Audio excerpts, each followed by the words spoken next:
What's going on, everybody? Thank y'all again for tuning in to another episode of the Dope Sessions podcast. My name is Kelvy, and as always, I'm joined with a special guest.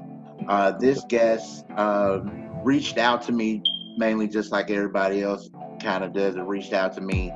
I didn't know who he was personally or musically, but after listening to the Man in the Mirror project, I was like, I really want to get to know him and to talk to him and just know everything I can about him, so we can show the world who this gentleman is. So I'm very, very happy to introduce to you guys D Cravo. What's up, bro? I appreciate you having me.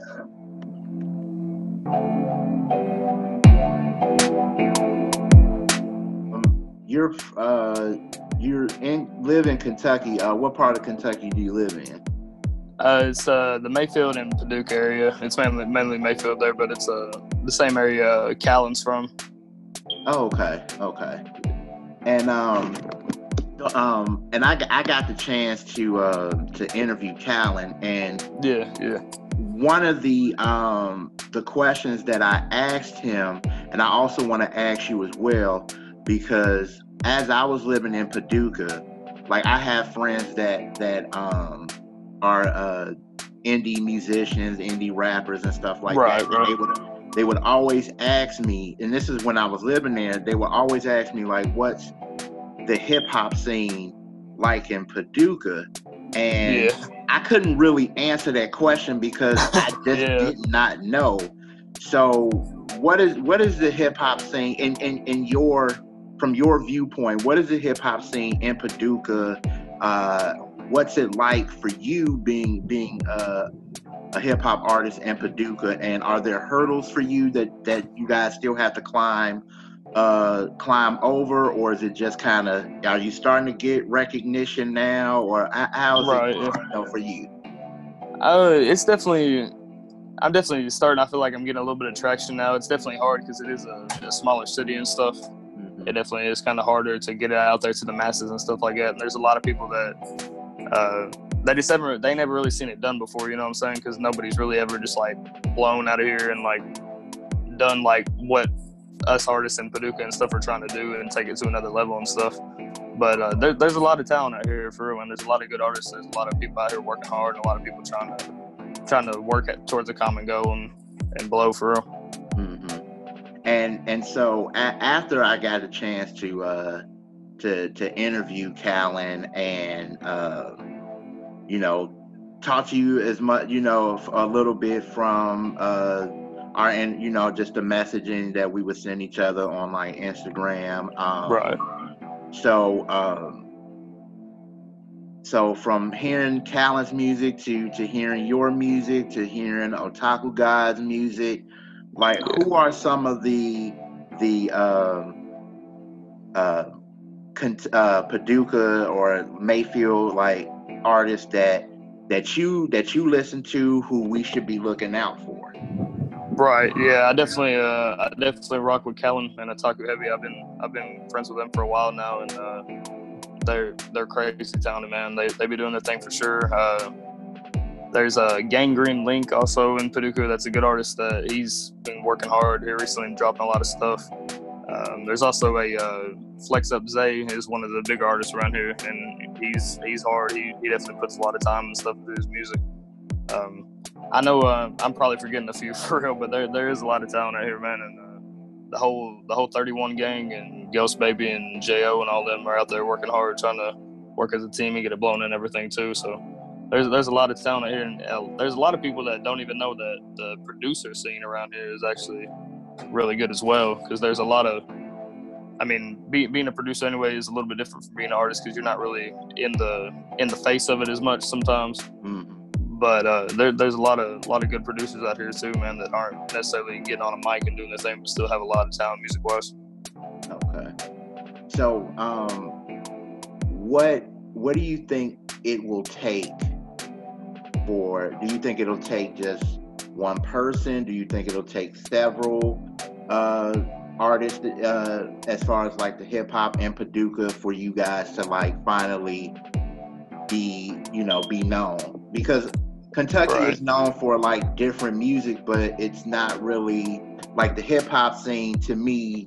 And while I was there, just seemed like it was it was underground, but it was almost like, to the point, it was like it was so underground that I didn't really hear about it. So it's like, exactly. What do you think as an artist that it will take for everybody to get on to what you guys are doing out in Kentucky? Yeah, I think it's going to take a few, for real. There's kind of like a lot of different, not necessarily groups of artists, but kind of people that like different kind of music, and they rock with different people and stuff. So I don't necessarily think like one person would be able to make it necessarily and just put everybody around here on. You know what I'm saying? Like, that's kind of unrealistic. But I think once a couple people start breaking through and really building their team up and stuff, and putting other people that like they've been seeing working hard and put them on, I feel like then you'll really start to see a growth. But I think a lot of it too is working as a team. That's one thing that there is a lot of competition around here for sure.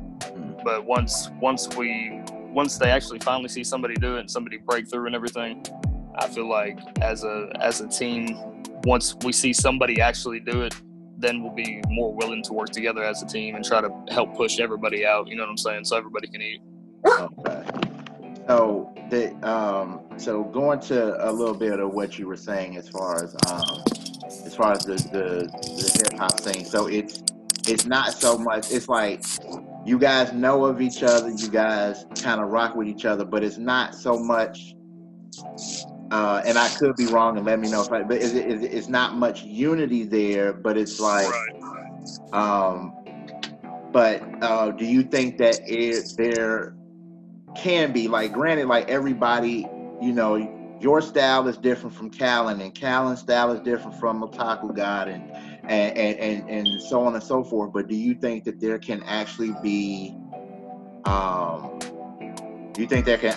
some kind of unity, regardless of different styles, and just kind of you may not like this artist, or that you may not like this artist style, but hey, we want to put Kentucky on the map. So I'm willing. Right, exactly. Do you think people will be like, I'm willing to just kind of swallow whatever pride I have to be like, all right, we just gonna go ahead and push Kentucky?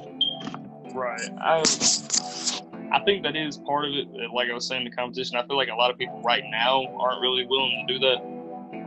But I do feel like once we actually see somebody break through to like a different scale than what we've seen, then there will be, somebody might not necessarily rock with their music, but now that they've seen, like, they've been putting in the work and they've been able to put themselves on and everything, I feel like they'll be more willing to like reach out and work with each other and try to actually work as a team once they see it's actually possible. You know what I'm saying? Like, but yeah, I think there definitely can be. There can be a lot of great things happen around here, man, if we all work together as a team and all support each other's music instead of looking at somebody else's plate or focusing on what somebody else is doing. If we really just like helped each other out more than looked at it as a competition.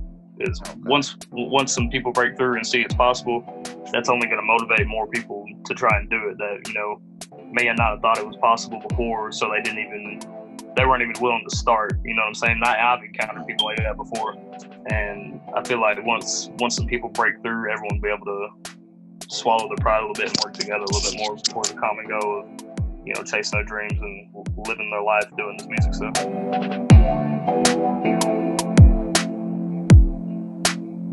I want to just kind of switch gears a little bit, because I want to get to know you more. So,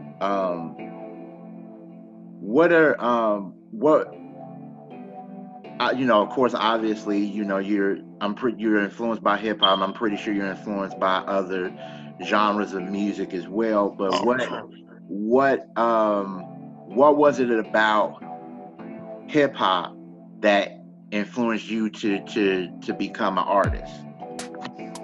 It really just always stood out to me.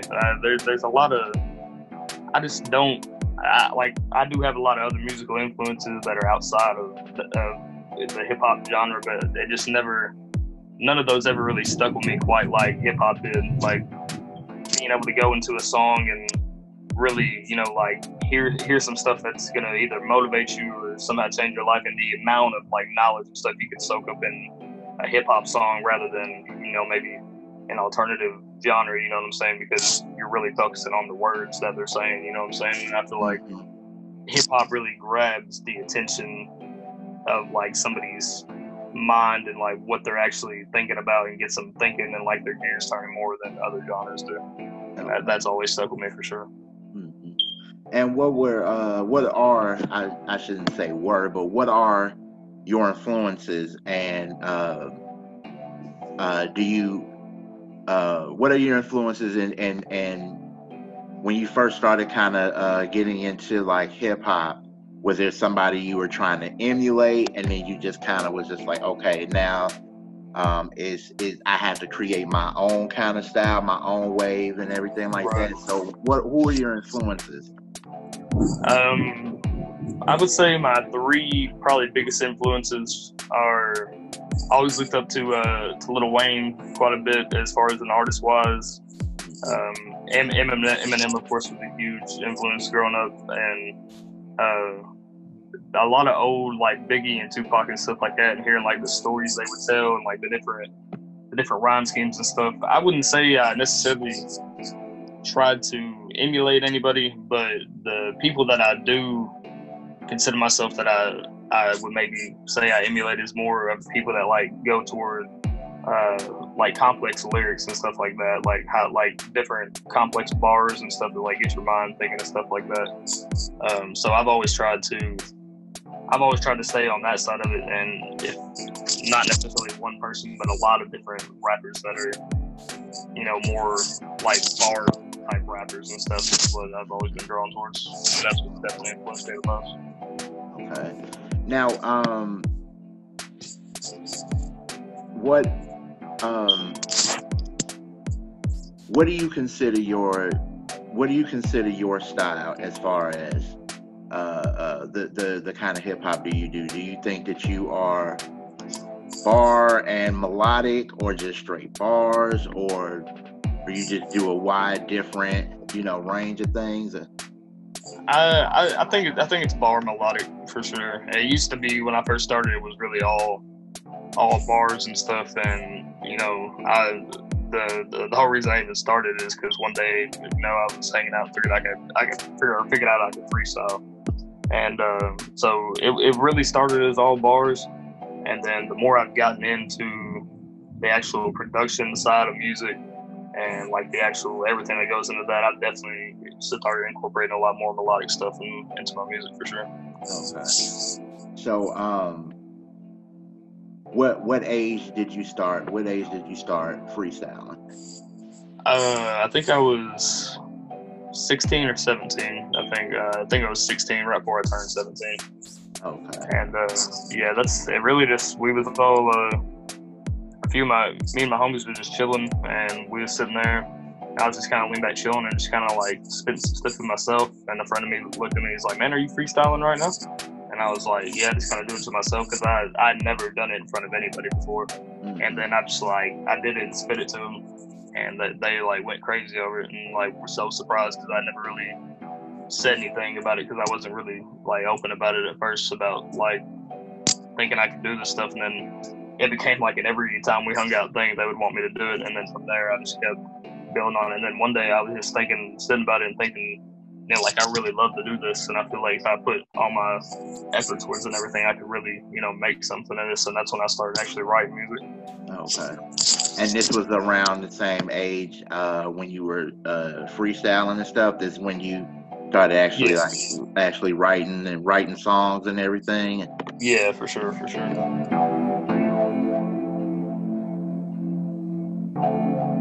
About what is your, because me being an artist myself, and I understand the process of what like writing and trying, coming up with like song ideas and verses and how the chords are like. What is your writing process like?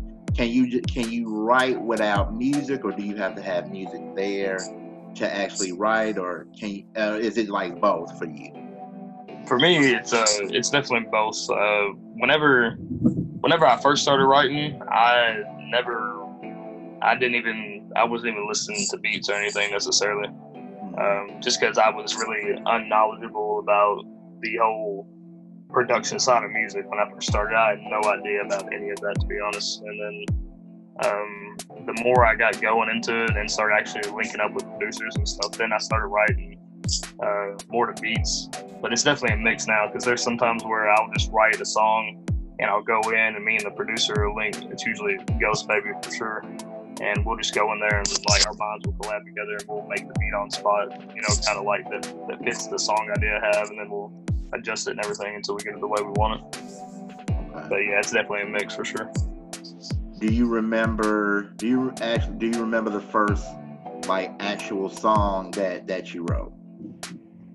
I really don't, man. The crazy thing is, the actual first song I wrote was probably when I was like 8 or 9 years old, probably, and it wasn't even really a song. It was just necessarily some like thoughts on a paper kind of. And then I never really thought about it again until like the age came that I started freestyling and then started writing it again. But I actually do not really remember the first song I wrote, to be completely honest with you, man.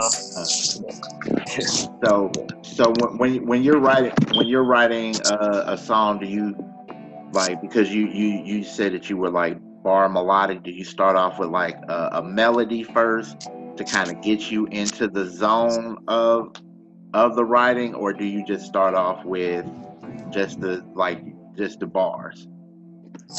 I usually try to start with the melody and the hook and stuff, because that kind of, there will be some times where I'll just be writing bars, and then that will kind of like spark an idea of like a hook that would like fit around like for a song. But usually, I usually start off with the hook, and then from there I can kind of build the verses around the hook and kind of have it all tied back in together and stuff like that.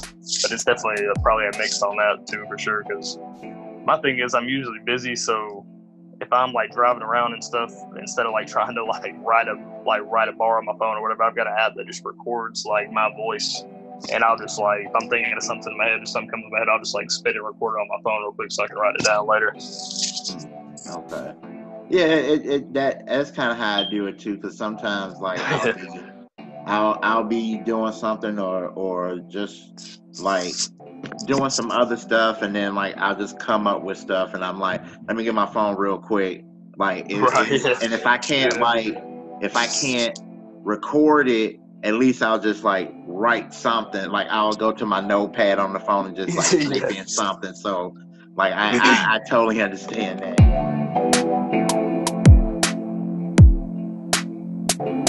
I want to talk about your project, Man in the Mirror. For me, when I was listening to it, I got everything that we had just talked about. Your style, who you are. Not only as a person but as an artist, but for the people that don't know you, like I'll just explain to them who you are for this project, who you are as an artist, who you are as a person. What did you want to convey in this album? Right.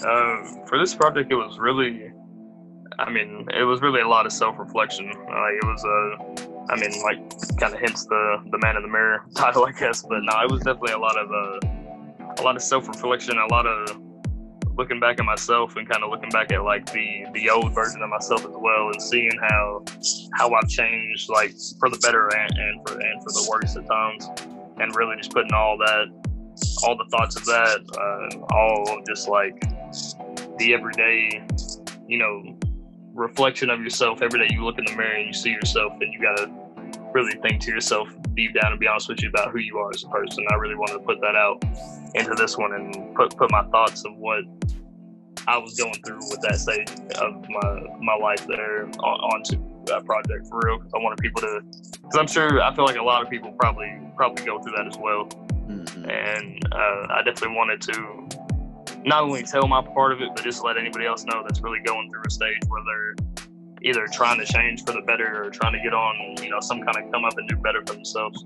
That they're not the only one that's like maybe been through these type of feelings or like emotions or stuff when going through that process, right? Mm-hmm. But yeah, that's definitely more I wanted to do with this project. It was a lot of real stuff, a lot of personal stuff that I wanted to convey and be open about and really just put out for everybody to not only to hear and maybe learn about some of the stuff I was going through, but to also help them if they were going through something similar. I got a lot of that from it too, and also I got just even from that to like you being proud of being from Kentucky. Right. So that's something that like what because I lived in Paducah. I used to live in Paducah. I moved to Paducah in like 2010, and I left around like early 2019, and I moved back to where I'm from, Chicago. Okay. Yes. What is it about Kentucky that you wanted to convey into that song? Like, Kentucky Blue. Like, what was it about, or what is it about Kentucky for you that, of course, there's songs about New York, there's songs about Chicago, there's songs about St. Louis, there's songs about Atlanta, Compton, but what was it about Kentucky for you that you was just like, I want to do a song that talks about where I'm from? Right. I just really wanted to put that on the project, really just to kind of let new people listen, to really just know like where I'm from, you know what I'm saying? To know that, to kind of get more of a background on me and like understand where I'm from and really put it out there, because I'm not ashamed of it, you know what I'm saying? Like, I feel like a lot of people don't really think of Kentucky as far as a hip hop scene, like Louisville's kind of got their thing going now. They got a few that are broke through, but I really just wanted to show everybody that, this is where I'm from, and I'm trying to push it out, and I'm trying to put the whole state on the map and prove to other people that, if he can do it out of, this small town in Kentucky, then like it might motivate somebody else that's thinking, I'm not in the environment to do it or whatever. It might motivate them to do that as well. But I wanted to definitely convey that just to show them, that this is where I'm coming from. You know what I'm saying? This is my starting point. And I'm always gonna have love for Kentucky, even when stuff does break through and stuff, because I want to be able to help out other inspiring artists that maybe think it's not possible because they are from Kentucky and it's not really a hip hop state, of course, you know what I'm saying? Right. Yeah, I really wanted to show everybody, I just wanted to put out there, this is where I'm from, and we're trying to do some things too, you know what I'm saying? Like, don't forget about us, and as far as this scene goes, because like I said, there's a lot of talent, not even just in the Paducah area, but throughout the state and stuff like that. Mm-hmm. With Man in the Mirror being personal, do you think that you will, for your next project, if you're working on the next project, do you think that you would still kind of carry that being more personal to the people that listen to you? So because of course, when you do music or anything, art related, you always want to put yourself out there as far as give people like how you feel about certain things that's going on in your life and everything like that. And the more you probably elevate, of course, your life would be different. Things around you will be different. Yeah. Do you plan on like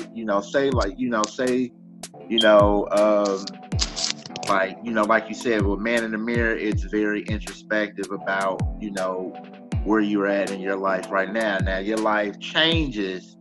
Are you going to talk about that, or are you still going to want to delve into, you know, your emotions and how you're feeling about certain things. And as an artist, where do you see your music going for like the next project? I definitely want to keep it on that more personal side. I feel like when you do that with music, it's not even necessarily something that you do for you. You're not even necessarily thinking about the listener all the time as far as what they would think about this. But a lot of it for me is really therapy with that. You know what I'm saying? When I can go in there and I can even just self-reflect in a studio session and be able to put what I've been going through and the experiences I've seen and what I'm feeling about what I've been through and stuff like that. When I can put that out there, it's really therapeutic for me to be able to do that and really be able to get it out. I mean, kind of like you're in a therapy session, honestly. But yeah, I'm always gonna have that deep down, raw, like, you know, emotion in my stuff for sure. Because I feel like I was saying about the other stuff, if you know somebody else is going through that too, and you know, obviously you don't know them, you don't know what they're going through, but you know they may listen to that song and it may help them for what they're going through. You know what I'm saying? So yeah, I always want to put that emotion, life experiences, and everything like that into my music for sure. We're all going through COVID-19 and you know, as indie artists, I know it affects all artists, but it really truly affects indie artists because it's all about that grind. It's all about pushing. It's all about promoting. It's all about performing and everything like that. Like, how are you able to deal with, you know, just being an artist right now in this COVID-19 situation that we're in? Yeah, it is definitely tough, man. And I couldn't even imagine being a bigger artist right now because I'm sure there's a lot of money that people are really missing out on as far as that goes. Because, you know, you can't really perform. You can't really do anything like you've been doing other than lock yourself in the studio really and keep recording and getting music and get money that way and stuff. And yeah, it's definitely tough.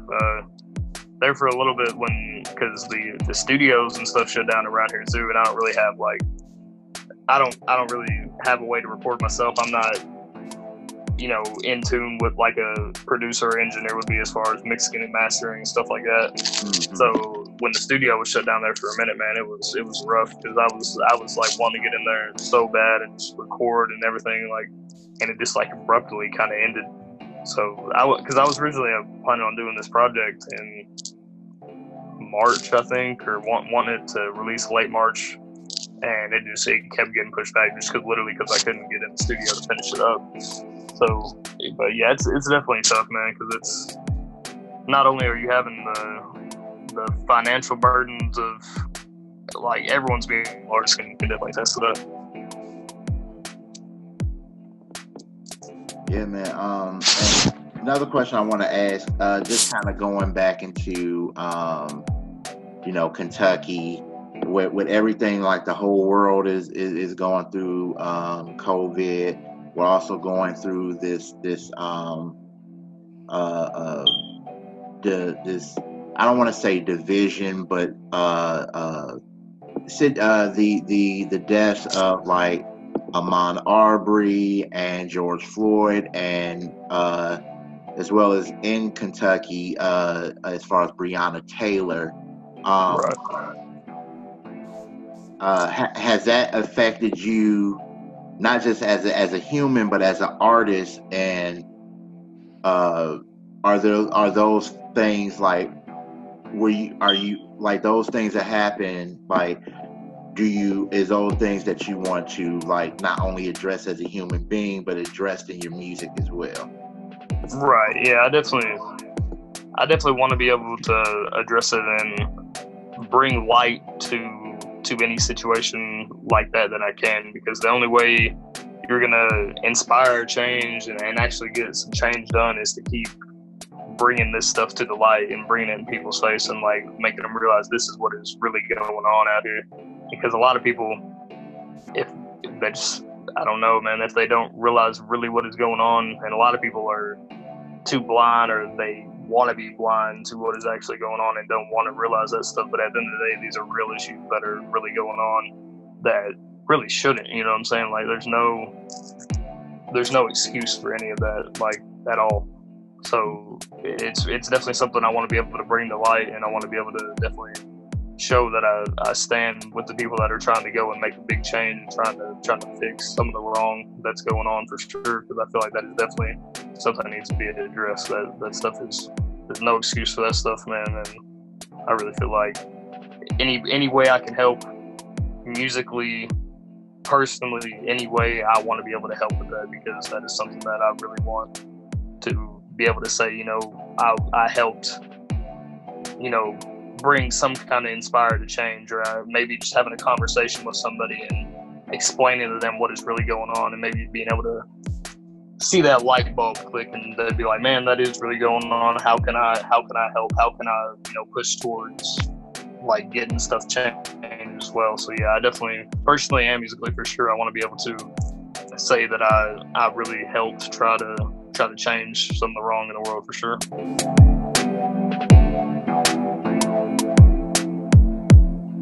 I know that you said, you know, you were itching to get back in the studio. So have you gotten a chance to get back into the studio to start kind of recording new songs for like a new project or anything? Oh yeah, for sure. Yeah, it's been open for a little bit again now. I can't remember the exact date, but I think it was late May when it finally opened back up. And yeah, I've been in there like crazy. I finally got that project wrapped up. Like the first session I got back in there, we was in there for hours and got everything wrapped up that I needed to, and got the project how I wanted it. And then I've already got some hits in the vault and stuff that are going to be on this next project too, for sure. So I'm definitely working towards this next project as well. But yeah, definitely been able to get back in there, and for now everything's kind of back to normal as far as that goes, being able to record and stuff like that. Mm-hmm. So do you have a title for the project, or a release date that you? I actually do not have a release date, but I will go ahead and say the title. The next title for this, it's going to be another EP titled "Beast with a Broken Heart," and this one's really going to be like not necessarily another self-reflection, but it's definitely going to be me telling you a lot of the things that, you know, I go through on a daily basis, or a lot of the experiences I've seen that make me the way I am, or stuff like that. And because a lot of people just see, you know, this guy that's trying to push, you know, trying to be an artist on the outside and stuff. I really want to dive into a lot of the experiences that made me the way I am. And so yeah, that's gonna be the next title of the EP, for sure. Okay, man, and I'll be looking forward to the next project and yeah, yes sir. I appreciate projects from you.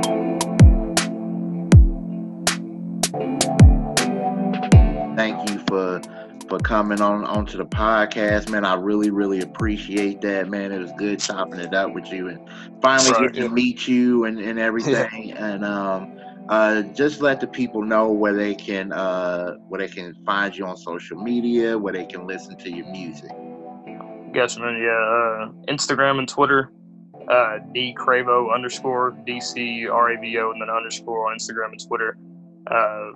It's going to be on all platforms always. I've got my own YouTube and stuff like that as well. Just DCravo, Spotify, Apple Music, Amazon, iTunes, you know, all of that.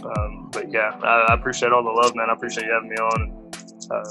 I really had a good time talking with you, man, for sure. Oh man, no doubt, man, and thank you again for coming through to the podcast, man. And I'm, like I said, I'm glad I got the chance to talk to you, man, and chop it up. And I want to thank y'all for watching and listening. The video will be up on YouTube, and then the audio version will be up on all the streaming platforms as well. Thank you to DCravo. Thank y'all for watching. Thank y'all for listening. This has been another episode of the Dope Sessions podcast. I'll see you guys next time. Peace.